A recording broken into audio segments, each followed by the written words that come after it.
बंधु माने शुभ सकाळ शुभ अभिनंदन। आर्थिक समस्या पई आपण माने समस्ते आजिकल अर्थ ही सब जिनसर मुख्य कारण। तो आर्थिक समस्या पई आपण जदि चाहूचंती आपण कौन करंतु ना अर्थर अभाव हेले मनीष बहुत कष्ट भोगी थाए। तेणु अर्थ निहाती दरकार। आपण प्रत्येक दिन आपण कौन करंतु एतबेले गाधोई सारी आपण ठाकुर पूजा करने को जाउछंती मुख्य द्वार खोलुचंती मुख्य द्वार रे ढाले पानी ढाली दियंतु एवं ढाली देला परे आपण टिके हळदी गुंड नै आपण दी मुख्य द्वार रे छिंची दियंतु। छिंची देई ओम श्रीं श्री नम एही मंत्र को जप करंतु।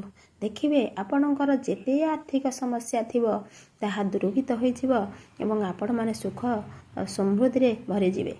यदि ए रिमेडीटी आपण करि पारंती ताले बहुत किछि लाभ होई थाए।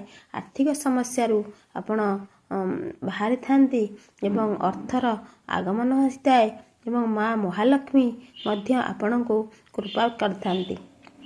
जदि यही उपायटी आपण करूचंती ताले आपण को बहुत सुफल मिलिबो। जदि मो वीडियोटी भल लागुथाए लाइक शेयर एंड सब्सक्राइब करिवे। रहुची जय जगन्नाथ।